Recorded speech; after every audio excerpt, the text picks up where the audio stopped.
All right, so I'm zooming into the third gen 4Runner's like kryptonite here. This is the longest we've had snow stick around for a long time, in a week here in Virginia, almost a week.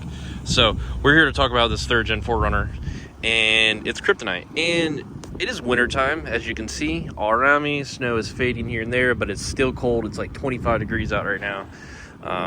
But we're here to talk about the regular maintenance that you should do on these vehicles if you want them to last long. And we're going to start with the most basic one, the one that ruins all of these, the Tacomas, the Tundras, and even just the 4Runners. The thing that eats it up so much is the salt. And you need to clean your 4Runner. This is going to be the third day that I've done mine. If you have like a membership like I do to like a car wash, like I said, later in the year, this is going to be painted during the warmer season, probably like the tail end of spring. So I won't be taking it to a car wash anymore. I'll be hand washing it, but you know, invest into something like that because you don't want this to eat the frame up. And the people of the car wash are about to love me because this will be the third time this week, the past 2 days that they've seen me. So, I mean, you can see it right here on the headlight. You can see it on the body. You can see it right here. So definitely pay a little extra, even if you don't have a membership, to get the wash that gets like the undercarriage if you have one of these. Even Chevys, the Chevy, the 05 Tahoe, big problems with that one as well, that platform.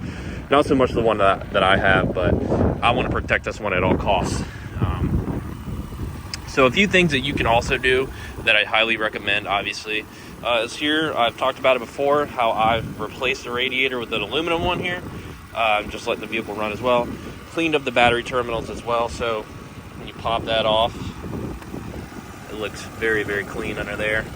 And that just protects the terminals. And one of the biggest things you obviously want to do, this came with a kit, these little like, I guess felt or cloth thing you stick under here, so that way it doesn't get that whole kind of like white powdery mess. I forgot what it's called, like acid buildup, where people take like Coca-Cola or Coke or whatever and dump it on there, and you see what it does to it. It eats it up. That's going to protect it from that. Old school trick, I guess. Another thing, if you have like I don't know if the regular SR5s came with it, but the rear heater, how I have this replaced, you can see the hoses. And when you replace those with the hoses, they're so finicky that you just want to go ahead and buy. I think it's just like a rear heater valve or something. I didn't do it. I had Ironwood do it, but they explained it to me. That's one of the things that I wanted to just kind of prevent maintenance. But this one has a rear heater. I already imagine, since it's a Sport Edition SR5, I imagine the Limiteds already come with that. So I don't know if the basic SR5s did. I don't know if it was like an option you could get back when you could buy this from 96 to 02. But that's just something to tackle. Obviously, plastic tubes, a lot of this stuff like the hoses and stuff, they'll tend to break during the winter time, just of how brittle and cold it gets. So that's just some stuff you want to definitely look out for.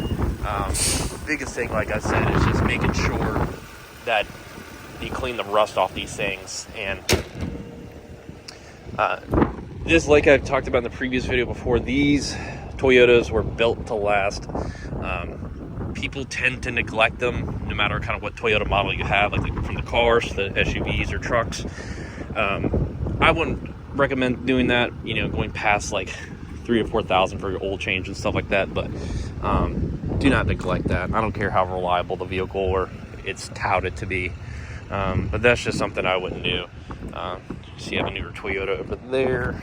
A lot of people are going to buy the newer Toyotas, but yeah, definitely check your air pressures and your tires. Suspension is just the biggest thing. The lower ball joints, like I've had mine replaced. I don't even know what the underside of the vehicle looks like right now. Yeah, I definitely need to take it to get done, but yeah, overall, just protect these things at all costs. The frames, if they tend to start to rust, try to clean it, but if it's too late, it's too late. And I'm gonna go clean mine now, so make sure to do that. But I'll catch you guys later. It's cold. I'm gonna get out of here.